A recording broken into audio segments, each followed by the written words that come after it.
Morning बच्चों आज आप लोगों को हिंदी सेकंड का टेस्ट है। तो बेटा आज हम आप लोगों को पार्ट 4 का पुनः रिवीजन करवाने चल रहे हैं, तो उसको ध्यान से देखिएगा। बेटा आप लोगों का पार्ट 4 क्या है? शब्द विचार। तो शब्द किसे कहते हैं? कह रहे हैं कि वर्णों के क्रमबद्ध समूह को क्या कहते हैं? सार्थक समूह जो होता है उसको हम क्या कहते हैं? शब्द कहते हैं। अब ये आपके शब्द के भेद होते हैं। शब्द के आपके 4 भेद बताए गए हैं। कौन कौन से हैं? उत्पत्ति के आधार पर, रचना के आधार पर, फिर आपका अर्थ के आधार पर और प्रयोग के आधार पर। तो सबसे पहले आपका है उत्पत्ति या स्रोत के आधार पर। उत्पत्ति या स्रोत के आधार पर। तो उत्पत्ति या स्रोत के आधार पर आपके 4 भेद बताए गए हैं। कौन सा? तो बेटा आपके पाठ में कुछ मुख्य चीज़ें जो दी गई हैं हम उसी को आपको रिवीजन करवाने चल रहे हैं, ठीक है ना। जैसे आपका है उत्पत्ति या स्रोत के आधार पर आपका हम है, तो उसमें आपका तत्व तत्सम आता है, देशज विदेशज आता है। तो फिर पहला आपका है बेटा तत्सम और उसके बाद क्या है? तद्भव। अब तत्सम शब्द किसे कहते हैं? कह रहे तत्सम शब्द उसे कहते हैं, कह रहे संस्कृत के वे शब्द जो अपने मूल रूप में किसमें आ गए हैं? हिंदी में आ गए हैं, उसे हम क्या कहते हैं? तत्सम शब्द कहते हैं। अब जैसे तत्सम का आपका एग्जाम्पल है, ले लीजिए आप तत्सम का ग्राम और दधी, ये क्या है? तत्सम है। उसी तरीके से आपके बहुत सारे एग्जाम्पल है। फिर बेटा उसके बाद आपका आता है तद्भव। अब तद्भव किसे कहते हैं? कह रहे संस्कृत के वे शब्द कह रहे जिनका हिंदी में आते आते रूप बदल जाता है। संस्कृत के वे शब्द जिनका हिंदी में आते आते रूप बदल जाता है उन्हें हम क्या कहते हैं? तद्भव। जैसे देखिए ग्राम, ग्राम का गांव, दही, दही का दही, ठीक है। ये आपका क्या हो गया? तत्सम और तद्भव। उसके बाद बेटा आपका आता है देशज, जो शब्द अपने ही देश के भिन्न भिन्न क्षेत्रीय बोलियों से हिंदी भाषा में आ गए हैं उन्हें हम देशज कहते हैं। जैसे कपास, पेट, चूड़ी, पगड़ी, रोटी, ये सब आपके देशज शब्द हो गए। फिर बेटा आपका आता है विदेशी शब्द। कह रहे हैं कि विदेशी कहते हैं, कह रहे हिंदी में अनेक शब्द ऐसे हैं जो विदेशी भाषाओं से लिए गए हैं, ऐसे शब्दों को हम क्या कहते हैं? विदेशी शब्द कहते हैं। जैसे आपका स्टेशन है, संतरा है, रिक्शा है आदि, इस तरीके से आपके बहुत से शब्द आते हैं। उसके बाद बेटा आपका आता है यौगिक या योग रूढ़, ठीक है। ये आपका किसके आधार पर है? बनावट या रचना के आधार पर। और इसमें आपका क्या है? योग रूढ़ आता है, यौगिक आता है, योग रूढ़ आता है। तो रूढ़ शब्द तो आपको पहले भी हम समझा चुके हैं कि जिनका खंड करने से कोई अर्थ नहीं निकलता है उन्हें हम रूढ़ शब्द कहते हैं। फिर आपका आता है यौगिक या योग रूढ़। यौगिक शब्द किसे कहते हैं? बेटा जैसे रूढ़ का आपको हमने बताया है कि जिनका खंड करने से कोई अर्थ नहीं निकलता उन्हें रूढ़ शब्द कहते हैं। जैसे मान लीजिए आप हाथ ले लिए, अगर आप हा अलग कर दिए, था अलग कर दिए तो उसका कोई अर्थ नहीं निकलेगा। फिर जैसे सिंह है, सी अलग कर दिए, हाथ अलग कर दिए तो आपका कोई अर्थ, उसका कोई अर्थ नहीं निकलेगा। इसी को हम क्या कहते हैं? रूढ़ शब्द कहते हैं। फिर उसके बाद बेटा आपका आता है यौगिक और फिर दूसरा फिर आपका तीसरा आता है यौगिक। यौगिक शब्द किसे कहते हैं? कह रहे हैं दो या दो से अधिक शब्दों के मिलने से जब कोई नया शब्द बनता है तो हम उसे क्या कहते हैं? यौगिक शब्द कहते हैं।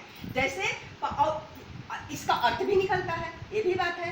दो या दो से अधिक शब्दों के मेल से बनता भी है और इसके अर्थ भी निकलते हैं। इसी को हम क्या कहते हैं? यौगिक शब्द कहते हैं। जैसे पाठ प्लस सारा बराबर पाठशाला, विद्या प्लस आलय बराबर विद्यालय। अब देखिए योग रूढ़ शब्द किसे कहते हैं? यौगिक और योग रूढ़ दोनों की डिफिनेशन एक है। अंतर क्या है उसको सुनिए। कह रहे योग रूढ़ भी दो या दो से अधिक शब्दों के मेल से बनता है, लेकिन इसमें जो दो या दो से अधिक शब्दों के मेल से शब्द बनता है उसका विशेष अर्थ निकलता है, वो किसी विशेष के लिए प्रयोग किया जाता है।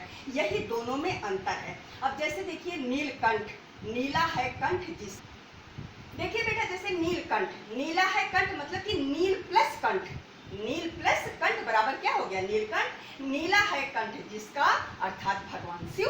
अब यह क्या? भगवान शिव, शिव शब्द हमारा क्या हुआ? विशेष शब्द में आया ना। फिर उसके बाद बेटा हमारा हिमालय। तो बेटा ये आपका नीलकंठ किसके लिए प्रयोग हुआ है? भगवान शिव के लिए प्रयोग हुआ है। आए समझ में?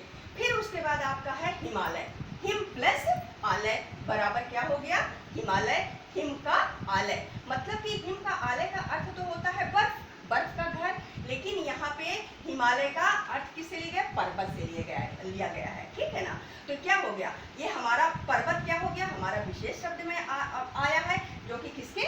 हमारा हिमालय के लिए प्रयोग किया गया है, ठीक। तो आपको अंतर समझ में आया यौगिक और योग रूढ़ में? यौगिक भी दो या दो से अधिक शब्दों के योग से बनता है, लेकिन योग रूढ़ भी दो या दो से अधिक शब्दों के योग से बनता है, लेकिन इसका जो शब्द बनता है वो किसी विशेष अर्थ के लिए प्रयोग किया जाता है। अब बेटा आपका तीसरा आपका आता है अर्थ के आधार पर। अर्थ के आधार पर भी आपके भेद बताए गए हैं। क्या? सबसे पहले आपका सार्थक शब्द, फिर आपका निरर्थक शब्द। सार्थक शब्द किसे कहते हैं? जिन शब्दों का कोई अर्थ निकलता है हम उसी को सार्थक शब्द कहते हैं। जिन शब्दों का अर्थ निकलता है उनको हम सार्थक शब्द कहते हैं, और जिन शब्दों का अर्थ नहीं निकलता उन्हें हम निरर्थक शब्द कहते हैं। जैसे पानी, अब पानी हमारा सार्थक शब्द, लेकिन वाणी हमारा निरर्थक शब्द। रोटी हमारा सार्थक शब्द, लेकिन ओटी का क्या होता है? ओटी या राटी कुछ भी ले लीजिए, ये हमारा निरर्थक शब्द। ये हमारा क्या हो गया? सार्थक और निरर्थक शब्द हो गया। उसके बाद बेटा आपका आता है अनेकार्थी और पर्यायवाची। अनेकार्थी शब्द किसे कहते हैं? अब बेटा देखिए, फिर हमारा आता है सार्थक। सार्थक शब्द को भी 4 भागों में बांटा गया है। सार्थक शब्द को भी कितने भागों में बांटा गया है? 4 भागों में बांटा गया है। कौन कौन से हमारे हैं? आपका एकार्थी, अनेकार्थी, फिर उसके बाद पर्यायवाची और विलोम। ये आपका 4 भागों में बांटा गया है। अब एकार्थी शब्द किसे कहते हैं? कह रहे हैं जिन शब्दों का एक ही अर्थ होता है हम उसे क्या कहते हैं? एकार्थी शब्द कहते हैं। जैसे आपका प्रधानमंत्री, इसका एक ही अर्थ निकलेगा। आपका जो है इतिहास, एक ही अर्थ हो गया। आपका सम्राट, एक ही अर्थ हुआ। तो जिन शब्दों का केवल एक अर्थ निकलता है उसे हम क्या कहते हैं? एकार्थी शब्द कहते हैं। फिर उसके बाद बेटा आपका आता है अनेकार्थी शब्द। अनेकार्थी शब्द किसे कहते हैं? कह रहे हैं कि जब जिन शब्दों के एक से अधिक अर्थ होते हैं हम उन्हें क्या कहते हैं? अनेकार्थी शब्द कहते हैं। जैसे देखिए आपका कर है, अब कर का हमारा क्या होता है? हाथ भी होता है और टैक्स भी होता है। फिर पत्र का हमारा पत्ता भी होता है और चिट्ठी भी होती है। तो एक से अधिक अर्थ निकले ना, इसको हम क्या कहते हैं? अनेकार्थी शब्द कहते हैं। पर्यायवाची शब्द किसे कहते हैं? कह रहे हैं कि पर्यायवाची एक ही अर्थ का बोध कराने वाले भिन्न भिन्न शब्द, एक ही अर्थ का बोध कराने वाले भिन्न भिन्न शब्द को हम क्या कहते हैं? पर्यायवाची शब्द कहते हैं। देखिए जैसे नयन, नेत्र, लोचन। अभी किसका पर्यायवाची है? आंख का। मतलब ये तीनों शब्द इस शब्द का बोध करा रहे हैं। तीनों का मतलब क्या होता है? आंख। फिर आपका है दिनकर, दिवाकर, प्रभाकर। इन तीनों का बोध किसका करा रहा है? सूर्य का बोध करा रहा है। ये आपका क्या हो गया बेटा? पर्यायवाची शब्द। उसके बाद बेटा आपका आता है प्रयोग के आधार पर। प्रयोग के आधार पर आपका है विकारी शब्द और अविकारी शब्द। प्रयोग के आधार पर कितने भेद हैं? 2 भेद हैं। कौन कौन से? विकारी शब्द और अविकारी शब्द। अब विकारी शब्द किसे कहते हैं? कह रहे हैं कि जिन शब्दों का रूप वाक्य में प्रयोग के समय लिंग, वचन, कारक, काल आदि के कारण बदलते रहते हैं उसे हम क्या कहते हैं? विकारी शब्द कहते हैं।